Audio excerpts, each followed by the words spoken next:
Hello, nobody. um, yeah, how's it going? If uh, if anyone's out there, Louis says hello. Oh, he's fucking my shit up. Um, I don't know. I've never been very good with these things. Usually, I just kind of jump right into it and start talking about stuff instead of waiting for people to trickle in for whoever shows up. Um, I'm kind of working on that. I don't obviously do these live streams very often, but maybe I should take it a little easy for the first couple minutes instead of diving right in and just getting right to the cutting right to the chase. I have one watcher right now, so that's cool. Not sure who you are, but hello to you.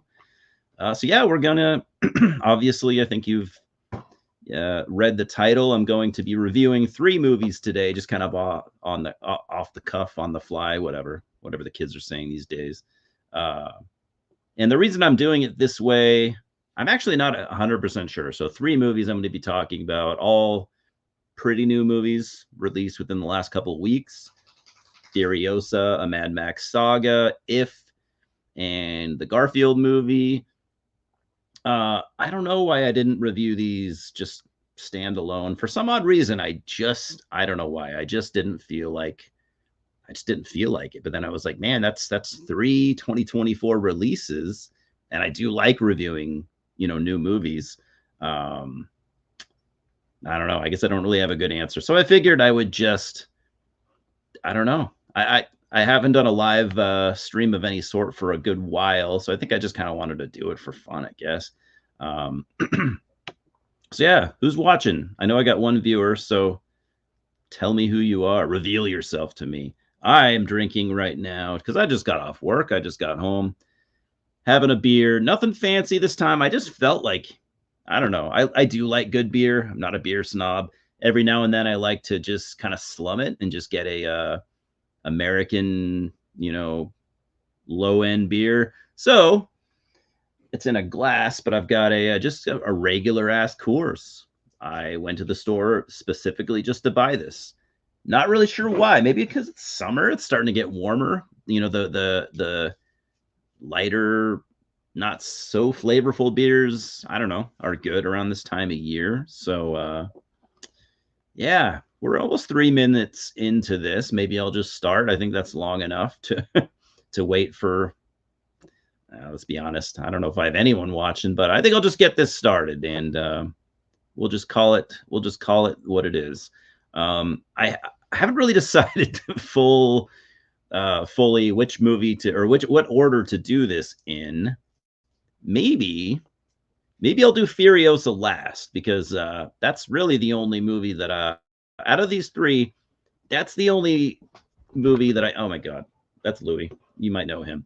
That's the only movie that I really enjoyed. The other 2, sort of. So yeah, let's just do it in this order.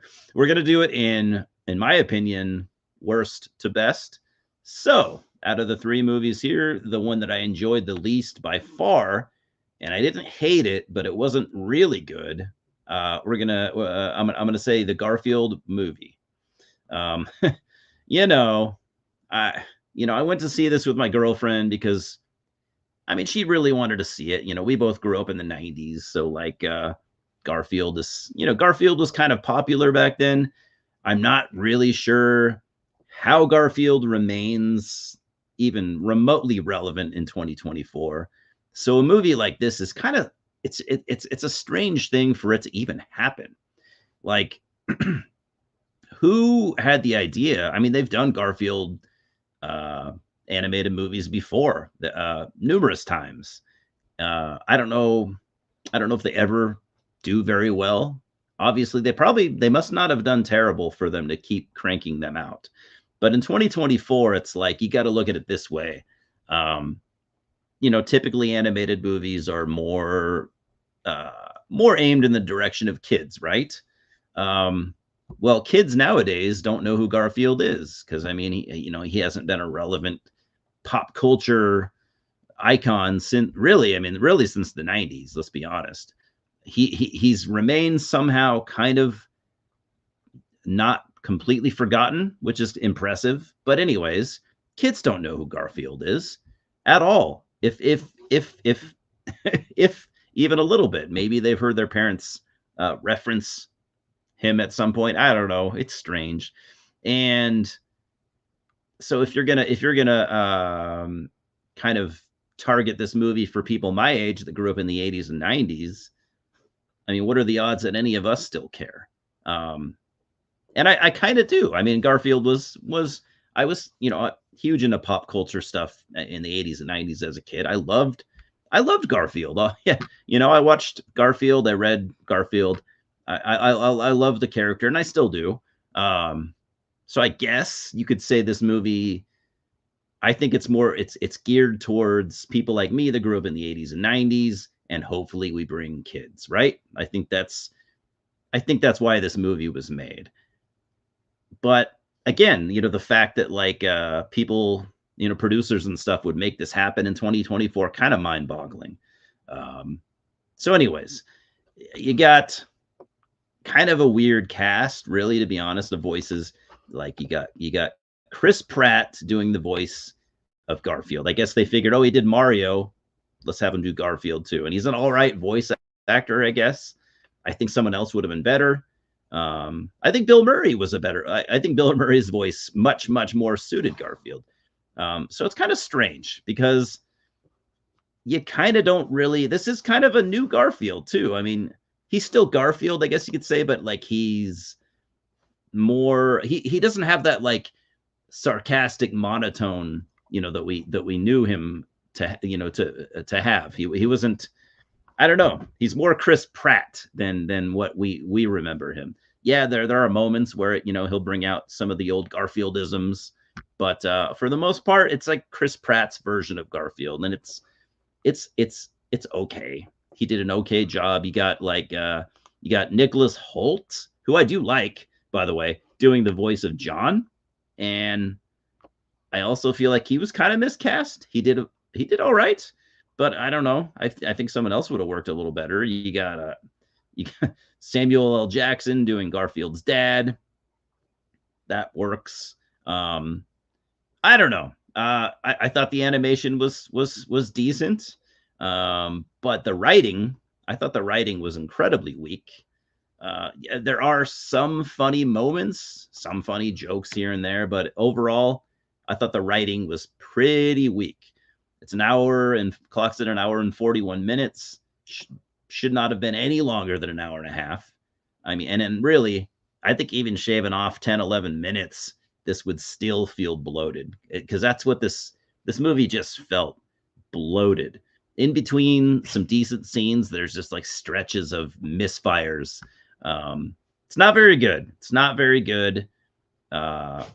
I don't know, man. If you have little kids, they'd probably enjoy it enough because they don't know any better yet. But there's not a lot of substance here. There's not a lot to grab onto. People my age that have nostalgia for Garfield, I think, are going to be left a little disappointed or hard to say disappointed because it's like, what were you expecting? But I mean, left, just feeling like it could have and should have been better. So I don't know. I'd give Garfield a, I don't know, if I were to give it a score, and I haven't pre-thought, none of this is planned, by the way. I'm doing this all off the top of my head. I honestly, I probably wouldn't give it more than a 5.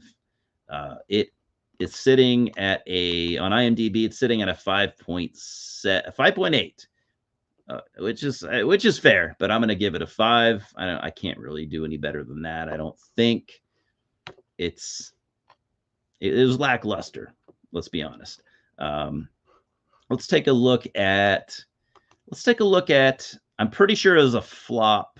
I could be wrong. I can't remember. Let's see. Okay, so brought in. No, it's not a flop actually. At least I still don't fully understand these numbers. So correct me if I'm wrong. $60 million budget, and it brought in so far 193 million. So it more than tripled its budget. I guess I would not call that a flop. Is it? I don't know. Again, I don't really. I'm no expert on the financial aspect of this kind of stuff. Sounds to me like it wasn't a flop. I could have sworn that I heard it was, but whatever, whatever. I'm not saying I want movies to flop. I wouldn't be happy that it flopped.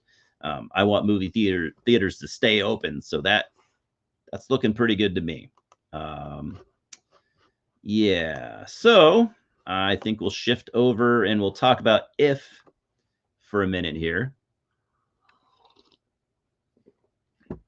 I didn't really have that much to say about Garfield. So If, this was a movie that interested me from the get go. I wasn't really planning on seeing it. I just kind of did. One of those things. So If was written and directed by, and produced by John Krasinski from The Office and other stuff. I think he's a talented guy. I like him. It stars Ryan Reynolds. Let's see. Ryan Reynolds, John Krasinski's in it for a little while. Fiona Shaw, Phoebe Waller-Bridge, Louis Gossett Jr., Steve Carell. And when I say a lot of those people are just doing voices, by the way, because this is a live action movie with animation. There are animated characters in the movie. So kind of a mixed bag here. Basically how I feel about it. I'll talk about it for a second. So the movie it's a pretty touching story, to be honest. So you got this like 12-year-old girl moves into her grandma's place because her father, who's John Krasinski, is waiting to have heart surgery, and just a couple of years earlier, her mom died of cancer. So I mean, it's a sad, kind of heavy movie, really. I mean, it's not like depressing the whole way through. This is a kid-friendly movie, of course, but it's sad. It's got some pretty sad part. There's a morose feel to really the whole movie. I'm not saying like it's a downer movie or anything like that, because it's not. But anyways, so she moves into her grandma's apartment waiting for her dad to have surgery, and it's heart surgery. So I mean, that shit's serious. There's no knowing if he's even going to make it through the surgery. So this is stressful stuff. I am kind of reading Wiki here real quick just to get my thoughts together, so there's like this world of imaginary friends and they're animated characters who used to be attached to kids, but the kids grew up, became adults, and they didn't need their imaginary friends anymore. And it's not that the imaginary friends went away, but they could not be seen anymore. I guess like when the child grows up and stops paying attention to the imaginary friend, they stop being able to see them. So you have all these imaginary friends who are just kind of like homeless, I guess you could say. They have nothing to do. Their whole purpose in life is to be friends with these kids and to kind of help them and be there for them when they need them. And they just have nothing to do now. They're kind of like hobos, really, not to sound insensitive, but they just kind of wander around and they just don't have anything to do. So the girl, our main character here, she meets Ryan Reynolds, who's in this. I think I said he's in it. Anyways, she meets Ryan Reynolds, and he is like what is he? He's kind of like, I might be wrong about some of the details there. He is kind of like the caregiver, I guess you could say, of all the imaginary friends. And I like Ryan Reynolds. I really do. I always have. I think he's a talented guy. So I do like seeing him show up, and he's good here. I've seen some people say like, "Oh, this is just like Ryan Reynolds on autopilot." I don't know. I don't know what you mean by that. I think he's fine. In fact, I think he's very good. So anyways, she meets Ryan Reynolds, kind of befriends him, and she decides to, she needs kind of some purpose in her life as well. God damn it, Louis. Sorry about that. So she needs some purpose in her life, so she decides to help Ryan Reynolds reunite all the imaginary friends with their human friends. And to be honest, I don't really remember what that entails. But anyways, she decides to do that, as she wants to put some good in the world while she's waiting for her dad to get better. And again, yeah, there's some sadness here. I did like this movie, but what I'd say was there is so much filler. Oh my god, let's see, I think it's like an hour 44 if I remember correctly. Let me double check. It's an hour and 44 minutes, and it seems like it's two and a half hours. I remember thinking, like, man, as I left, I was like, I'd shave off a half an hour. You kind of can't. You couldn't shave off because it's not that long, really. I would easily shave off 14 minutes. Realistically, and I know you can't do this because, again, it wouldn't be long enough, but 20-30 minutes could have been cut. There's some definite meandering here. But if you were to edit this movie, kind of trim some stuff out, I don't know if I'd say add anything. I would trim some stuff out and improve some other stuff. You'd have a pretty good movie. You really would. There is a good movie in this hour and 44-minute runtime. There's just too much filler, and it makes it, honestly, I think it made it for kind of a, I don't want to say a hard watch, but man, I'll put it this way. When it was over, I was glad that it was over. But there are some parts that were really good. Most of really all the acting is really good. John Krasinski's he's really good. I think Ryan Reynolds was good. So I can't remember who plays the young girl who is our main character. She was good too. Kaylee Fleming, she was good. Again, all the performances here are actually really good. And you got, like I said, doing some of the voices. You have like Louis Gossett Jr. and Steve Carell, and who doesn't love those guys, man? So it's pretty good. I'd recommend it. For the most part, I don't know. Maybe some of you would like it more than me. Your kids might like it. It's a little bit on the sad side, I think. I don't know. It might it might bum your kids out a little bit. I don't know. It's pretty good. It's sitting at a 6.7 on IMDb. I would probably give it a I'd probably give it a 5.5, maybe a 6, maybe a 6. There's a good movie in there. There's just a little bit too much filler. And I have also I've seen some criticism on John Krasinski's end, because I guess there was like an animated show or something like that. I can't remember what it was called, but I guess a lot of people are saying that some parts of this movie seem like they're stolen right from that show. So that's never good. But I don't know. It's pretty good. It's pretty good. Will I watch it again? I don't know if I want to sit through it again. I am glad that I watched it. And again, there's some really good stuff in here. There's some really good performances at times. So let's see how it's doing financially. I imagine it flopped. Yeah, for the most part. Looks like it brought in 161 million on a $110 million budget. $110 million to make this thing, man. That baffles me. I feel like you could have done this for much less than that, but again, I don't know. I'm not a filmmaker. So yeah, it didn't do real well in theaters. I was surprised that Garfield did as well as it did. So if you got a family or something, if you've got kids, they might like it. You might even like it. I'm not saying that I don't recommend it, but I'm kind of new. I guess I know I said I would recommend it. I'm kind of neutral on it, actually, but it's a good movie. It's not great, but it's pretty good. So that's if. It's all right. So now we got the crown jewel of today's video. Furiosa, Mad Max Saga. Um, I haven't reviewed any Mad Max stuff on my channel yet.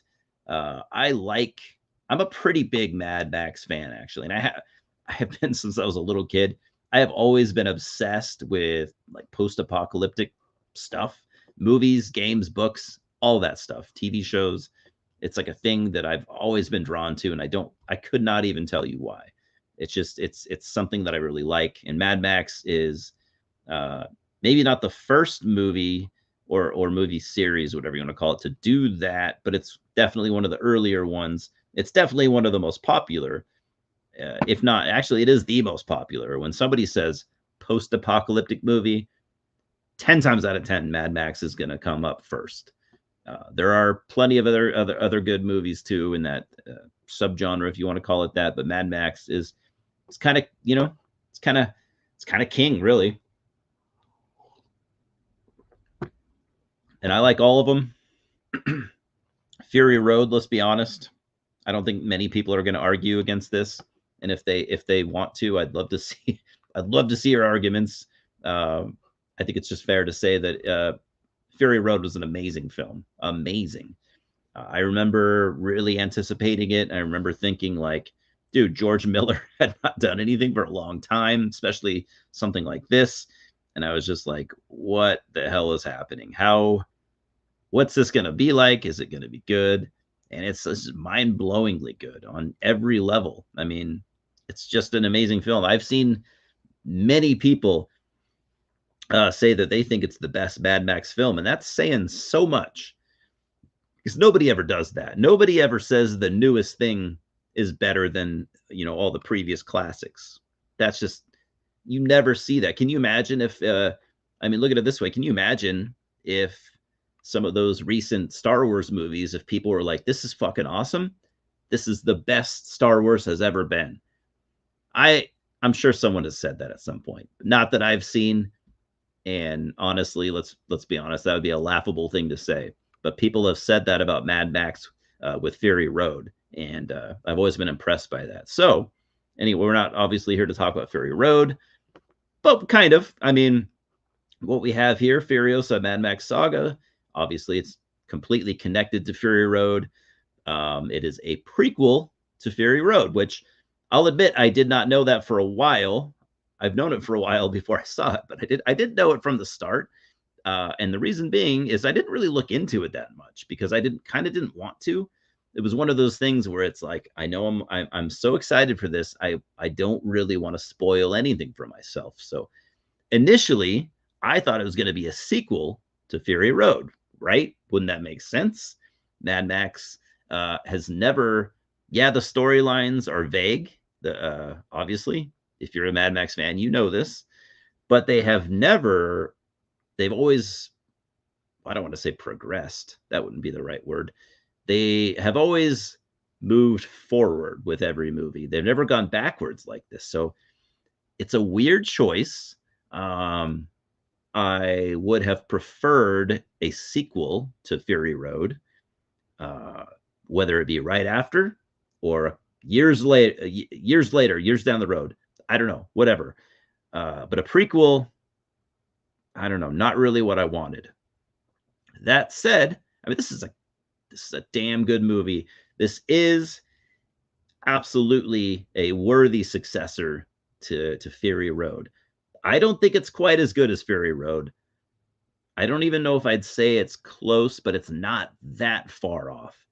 Basically, I'll put it this way: if you liked Fury Road, and you should, you will like this. I cannot, unless you're just a unpleasable dickhead, I cannot see how you would not at all like this. And from what I've seen, everyone that I know or every review that I've seen has basically echoed my sentiments. It's people generally really like this movie. Um, complaints about it being a prequel aside, it's pretty awesome. You know, the fact that George Miller is still doing stuff like that. I think he's in like this. I think he's in his 80s. I didn't think he had it in him to do another Mad Max movie, and I really hope that we can get another at least one more out of him before he calls it a day. And that's another reason why it bothers me that this was a prequel instead of a sequel, because, like, again, George Miller's old as hell, man. He's not going to be around forever, maybe not even much longer. And how many years, how many more years do we have him as a director? I don't know, probably not very many. So I felt like, I mean, this might be the last thing we get from him.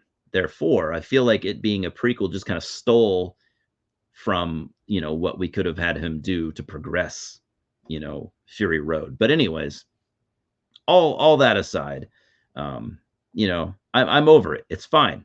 It's a good enough movie to where it's like, all right, whatever gripes I might have are completely irrelevant, because this movie is more than good enough to make up for all that. So, your cast here, obviously. So this is a Mad Max movie. You're gonna have a lot of, like, unknown people, or at least less known, but you're also gonna have a couple of famous people. You got uh, Anya Taylor-Joy. We all know and love her, I imagine. I've always liked Anya Taylor-Joy ever since I saw her in The Witch. I don't know if that was her first film or not. That's the first time I saw her. Loved her instantly. I'm like, this girl, she's going places, and she did. She's an A-lister. She's one of the most popular actresses out there right now, and for good reason. She's really damn good. She's awesome. I love her. So, so a lot of people were thinking, though, like, initially, a lot of people were hesitant, or they didn't really quite know what to think about Anya Taylor-Joy playing the character of Furiosa, because in Fury Road we had Charlize Theron, who is awesome. I love Charlize Theron even more than I love Anya Taylor-Joy. She's been around longer. She's proven herself, and Anya Taylor-Joy is proving herself. But I just love Charlize Theron. She was a great Furiosa. I didn't. I kind of thought when I first heard there was going to be this prequel, I thought Charlize Theron would be returning.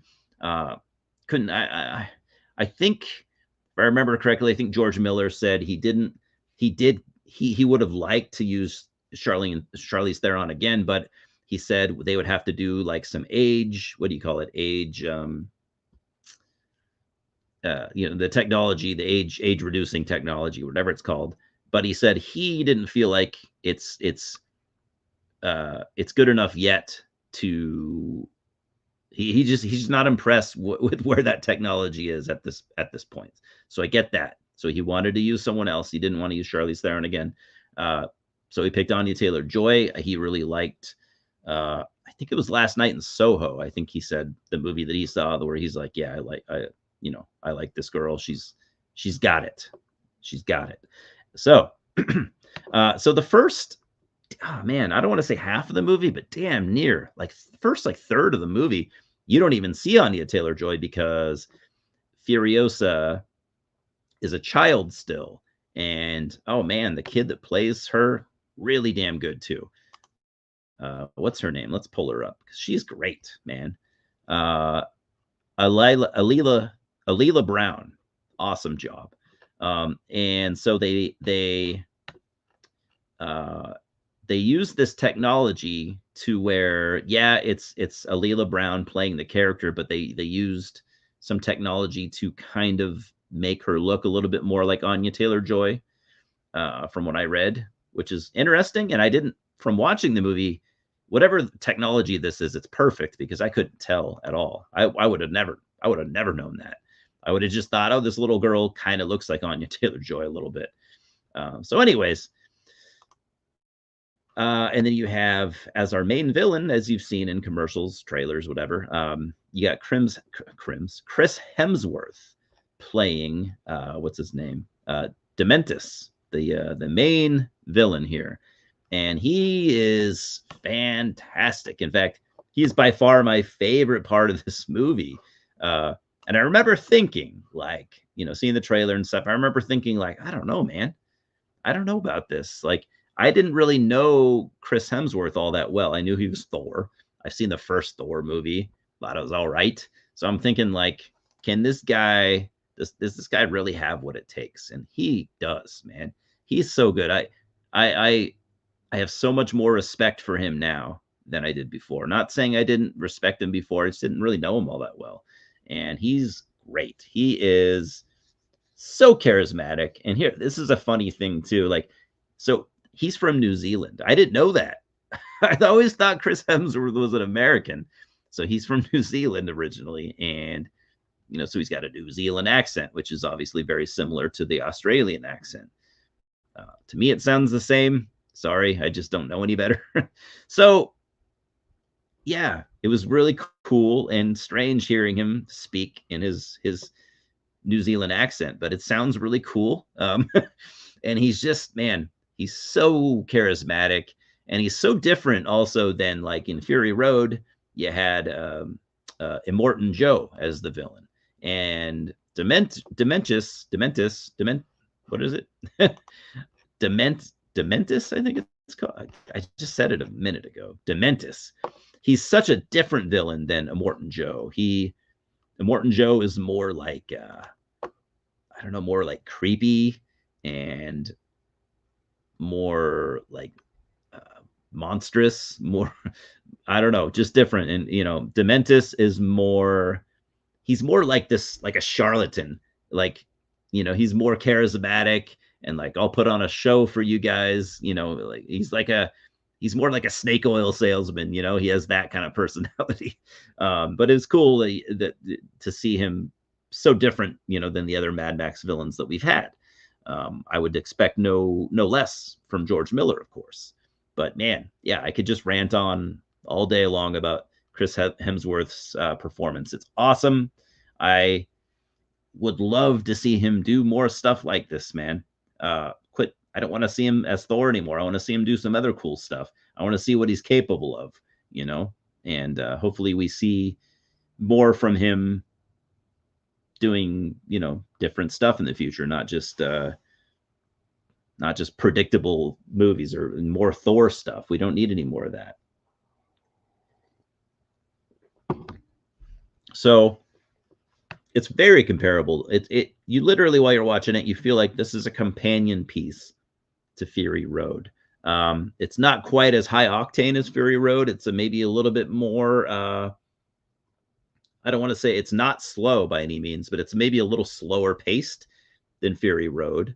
So basically, at the beginning, you see Anya Taylor-Joy, Furiosa. Sorry, there's a fly buzzing around here. You see Furiosa, and I don't know if it's her sister. Anyway, you see her with another kid, and they are out doing stuff. They live in Australia. They live in this like small area where they have figured out how to kind of move forward. They have actual buildings. There are trees everywhere. It's green. They have water. They have food. They have stuff.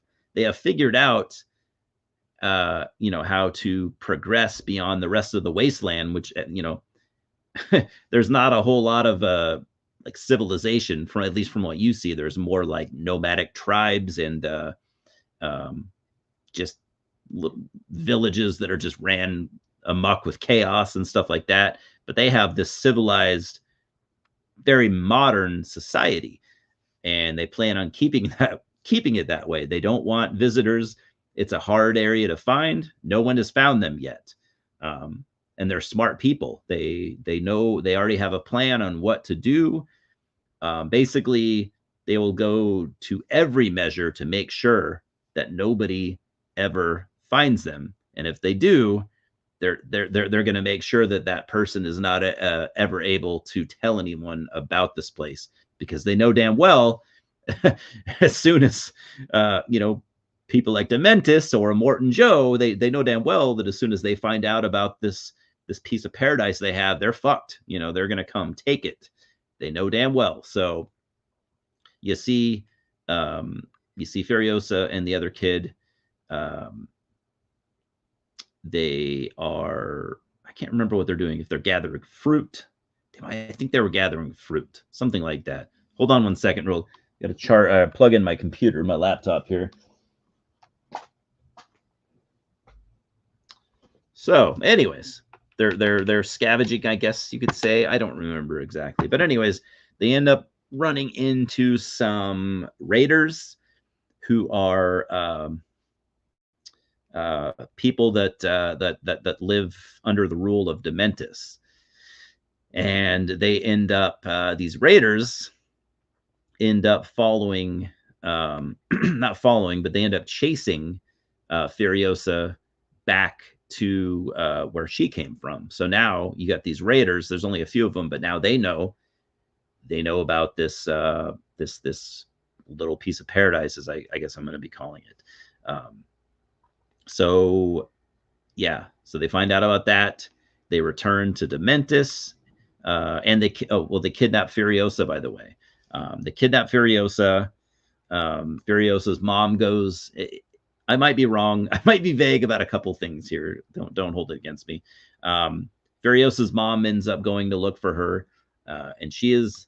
And I also have to think about how much I want to give away. Furiosa's mom goes to look for her, and okay, I'm just gonna say it. Okay, this is a spoiler. You've been warned. I don't want to spoil anything for anyone ever, but I guess I'm gonna do that here. So Dementis kills Furiosa's mom, and he enslaves Furiosa, who who eventually escapes, and the rest of this just becomes basically this is a revenge story. Furiosa wants revenge for what happened to her mom, and it's awesome. The movie looks great. I kind of think that Fury Road looked a little better, and I don't know, maybe they were trying to cut corners here and there. I'm not saying everywhere. It still definitely looks awesome.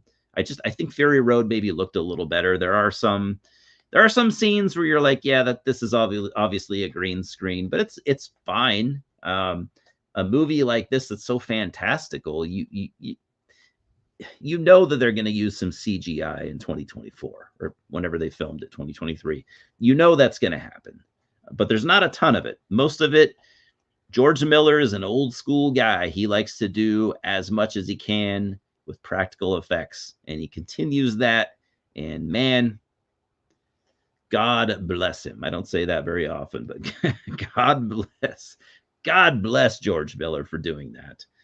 We need directors like that. I'm not saying there aren't any others, but we need more directors that carry that old school torch, man.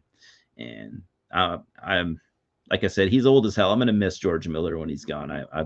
I'm just gonna lay that out right now. I'm gonna miss the dude. So yeah, this movie, like I said, maybe not as good as Fury Road, but it's still damn good. From what I've heard, it completely flopped in theaters, which kind of breaks my heart. I mean, I don't think it really mattered that much to George Miller, because it's not like he's one of those directors who's still trying to make a name for themselves. If the studios tell him, hey man, you're not going to do another Mad Max movie, I don't think he's going to care that much. Could be wrong. Let's look at the stats here, because like I said, I've only heard that it's bombed. Oh yeah, it totally did. Oh shit, dude, this is bad. So the budget here, 168 million. But I mean, come on. I think you need a lot of movie to make or a lot of money to make a movie like this. So it's only brought in so far roughly 145 million. So it hasn't even made its budget back yet. Oh, that breaks my heart. That breaks my heart. And I've heard that it flopped. I guess you could say I already knew that, but I have been thinking, and I haven't really done any research or anything, but I've been thinking, okay, why did it flop?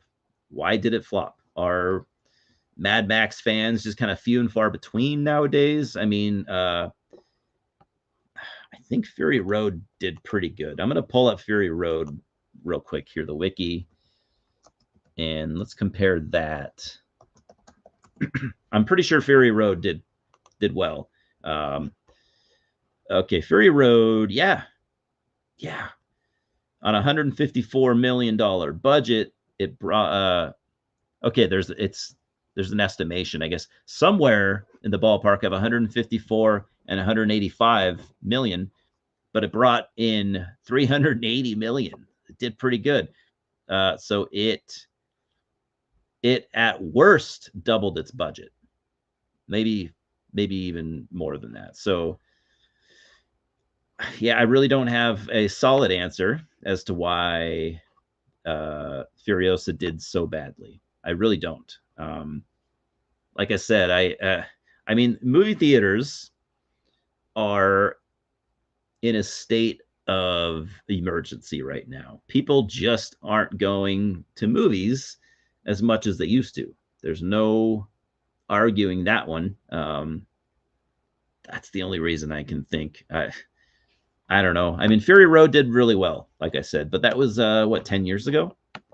20 was it 24, 2015? Almost 10 years ago. Obviously, the world was a different place 10 years ago. You know, like I said, people are going to movies less.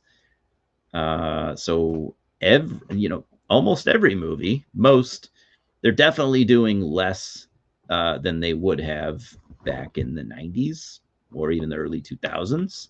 But I don't know. I guess I don't really know. I don't really have. Not only do I not have an answer, but I don't even really have like a good estimation on why Furiosa did so badly. But please don't choose to not see this movie because that you've heard that it flopped. Don't do that. Definitely go see this. It's still in theaters. You can still go see it. Go check it out. It's awesome. I can say with full confidence that you won't be disappointed. I'm not saying you'll like it more than Fury Road, but I think you will like it. At worst, I think you'll like it almost as much. You might like it as much. You might like it more. Like I said, for me, I think it is not quite. Some people are saying this is almost as good as Fury Road. I would say it's almost as good. It's a couple steps down, but Fury Road was so high up here. Taking it a couple steps down is you still have a damn good movie. So I liked it a lot. Can't wait to watch it again.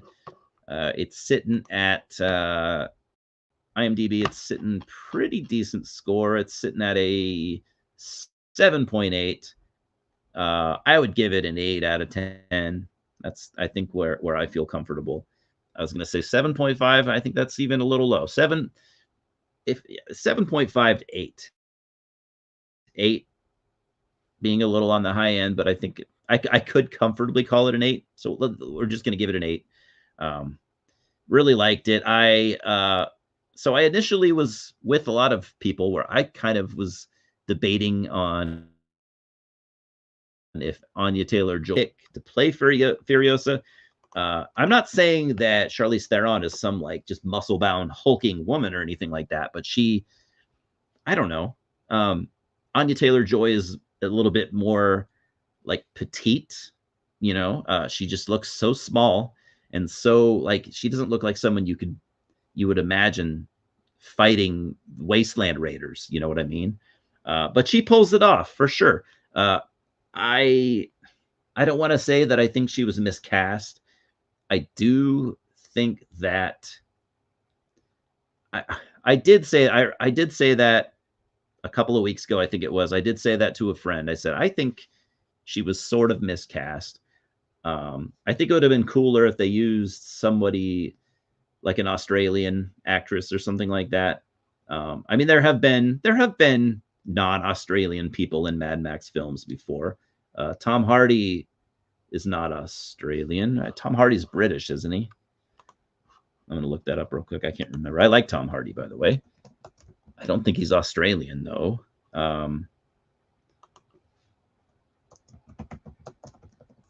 Yeah, he's British. He's from London. So, you know, you don't have to be Australian to be in a Mad Max movie, but it kind of throws me off when everyone in the movie, I believe everyone, has an Australian accent, and then Anya Taylor-Joy's she sounds like an American. I that I thought that was kind of weird. I don't know. I felt like, I don't know.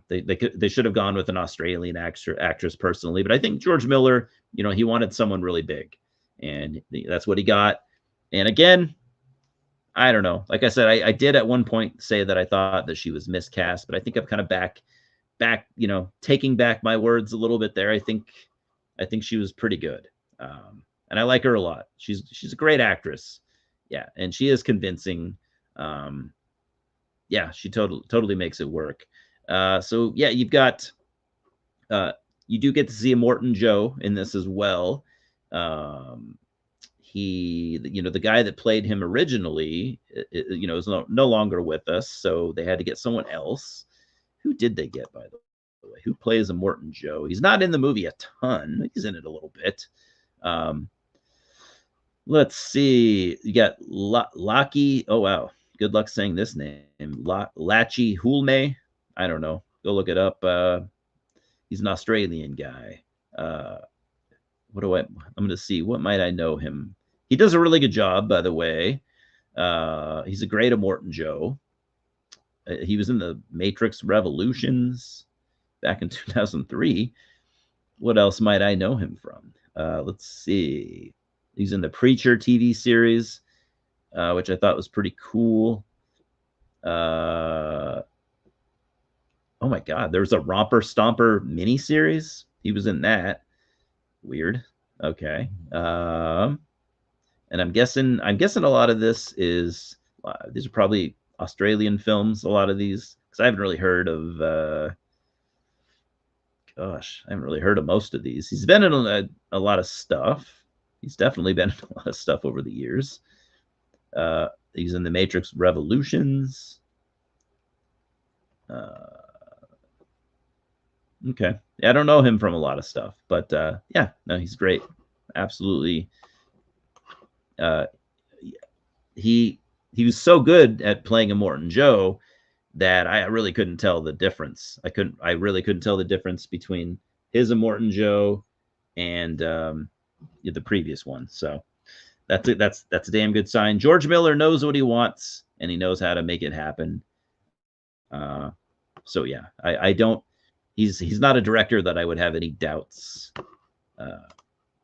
about. So, anyways, really curious to see where we go from here in the Mad Max universe. What are we going to get next? Is it going to be 10 years? I doubt it, because I don't think George Miller. I can't imagine George Miller, if he's alive in 10 years. I cannot imagine that he's going to want to do.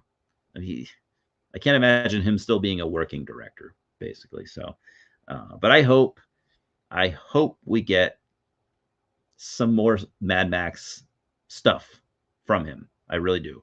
But we'll see. Time will tell, especially after this movie doing so poorly. I mean, I can't imagine that would really inspire him to want to do another one. I mean, yeah, he got paid. And again, like I said, I'm sure he's probably disappointed, but he's also not one of those like up and coming directors where, one flop could ruin your career. He's already had his career. He hasn't directed a ton of movies, but he's directed some of the most iconic, stuff out there. So I don't know. Man, did anyone watch? I've had this weird thing with my channel. I don't want to sit here and whine, but like a couple of weeks ago, I broke my uploading schedule, and I started uploading a little less frequently and uploading stuff on different days. And something happened where I think the algorithm is pissed off at me because I'm not, let's just say things are different on my channel now these last couple of weeks, and I'm bummed, and I'm also baffled. But yeah, I just did this. I've been doing this live stream now for 50 minutes, and I think I only got one person that sort of watched. I'm not saying I was expecting a bunch, but I always at least get a few. I don't know. Maybe I could have probably picked a better time to do this. I chose 5 o'clock, which is when, if you're in my time zone, a lot of people are just getting off work. Yeah. Anyways, I think that's all I have to say. yeah, definitely. If you're at all interested in Furiosa, please go watch it in the theater. They're, they're desperate, man. They really need it, and it's just a cool movie to see in the theater. Anyways, it's one of those movies where you would want to see it in the theater. So if you've been on the fence, I can assure you this is good. Go check it out. Please do. Please go check it out. It's really damn good. It's worth your time, and it's worth your money. The other two, not as much. I fully recommend Furiosa's. For the other two, I could really take it or leave it. So let me know. I guess it's too late to chat with me in the comments, but you can leave a comment if you watch this at a later time. I would like to hear your thoughts on Fury Road or Furiosa. Let me know if you've seen it, and if you've seen it, let me know what you think. And if you have any thoughts on why you think it flopped the way it did, I would love to hear it because I am damn curious myself. So, anyways, like I said, I don't think anyone's watching. If anyone is watching, I hope you have a good night.